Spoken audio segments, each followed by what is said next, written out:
This is the deadliest tornado Indiana has seen since the spring of 1974. The City of St. Cloud's mayor elections are tomorrow, so be sure to get out and exercise your right to vote. Residents can vote at the same location as they voted at for past presidential election. Any citizens who are unsure of where to vote can call or stop in to St. Cloud City Hall. Incumbent Mayor John Ellenbecker and Dave Kleiss will be vying for the position of St. Cloud mayor. Garcia was taken to the St. Cloud police to treat minor injuries. More than 24 volunteers from 3 St. Cloud area businesses are making a trip to New Orleans to help clean up the city. The employees of Meridian Services, Zenith Services, and Orion ISO will make the trip during Thanksgiving in late November.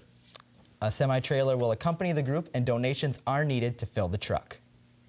Weekend. Jonathan Nold is now in our newsroom to give us a preview of what's coming up in sports. Jonathan? Enjoy the good weather while it lasts, because we're going to be settling into some more November weather, which we should be expecting. Sounds excellent. Great weather out there. Yep. Thanks, Stephanie. You're welcome. Yesterday's Vikings and Lions matchup seemed to go in favor of the Vikings and their new quarterback, Brad Johnson. How does his arrival affect this roller coaster style team? They just didn't get it done. It is not good. But certainly it is nice to see the Vikings win. Anytime you win in the NFL, it's a good thing. Very good. Hopefully they can continue that. Right back. United States Secretary of State Condoleezza Rice is calling for more action regarding fighting in Darfur. Earlier today, Rice met with IAEA Director General Mohammed El-Baradei to discuss the conflict in the region. She told reporters that the international community needs to step up their response. She also said she plans on discussing the issue with UN Secretary General Kofi Annan today. Fighting in the region between rebels and the government has increased in the past few weeks.